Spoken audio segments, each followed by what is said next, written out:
Good morning. Look at my little black cat. Well, I mean, he's not a little one, but he's very big. Total solar eclipse wows North America. Street lights blinked on and the planets came into view as the moon hit the sun for a few minutes across the land.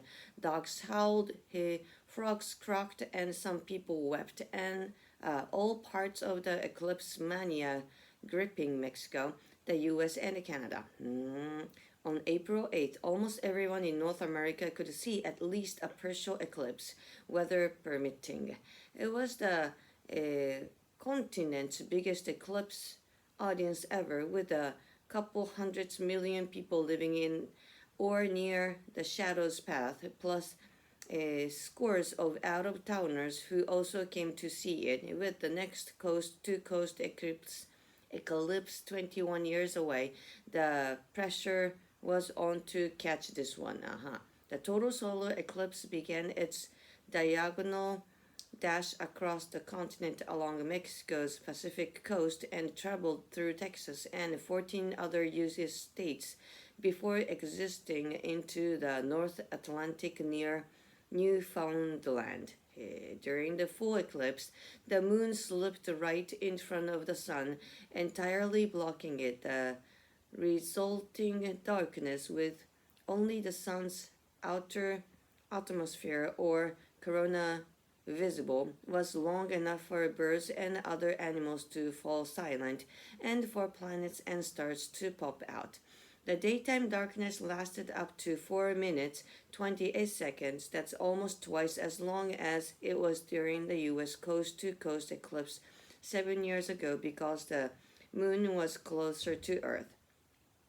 It took just 1 hour 40 minutes for the moon's shadow to race more than 6,500 kilometers across the continent. The path of totally approximately 185 kilometers wide, covered several major cities, including Dallas, Indianapolis, Cleveland, New York, and Montreal. And what? What was that?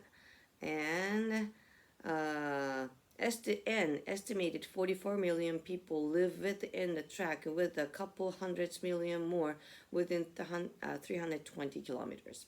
This may be the most viewed astronomical event in history, said Washington's National Air and Space Museum curator Teasel Muirharmony while waiting for a partial eclipse. That would be so cool. I wanted to see it too.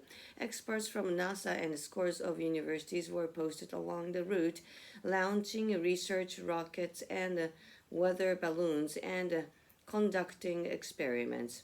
Holly Randall, who watched from Colebrook, New Hampshire, said experiencing the eclipse was beyond her expectations. I didn't expect to cry when I saw it. Well, you would cry it. I mean, that's a incredible um, uh, phenomenon. Yes, she said as tears ran down her face. Tears ran down her face. I will be so cool. I wanted to see it. I wanted to see it. Discussion. What are your thoughts on the April 8th solar eclipse? Do you find it surprising that it may have been the most viewed astronomical event in history? No, no. I would see it because that was just happening in the America side, so probably was very popular. Do you know anyone who saw the eclipse in person? Actually, I have seen it. I've seen it. Not the complete block, but I've seen it. Have you ever seen a solar or lunar eclipse? I said, just said, what was so cool.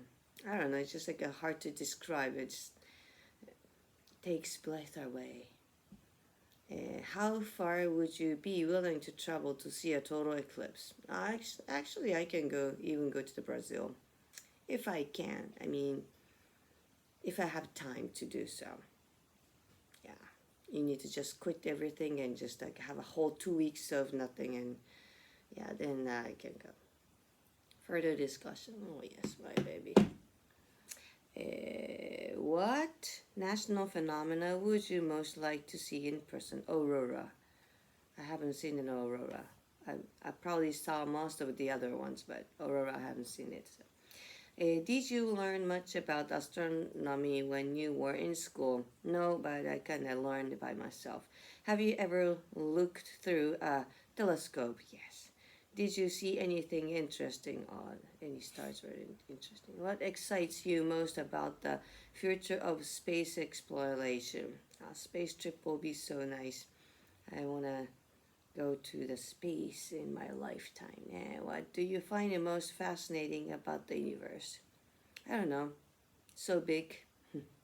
There's no human being. But you can dream about like there might be some like living matter somewhere in the space. Yeah.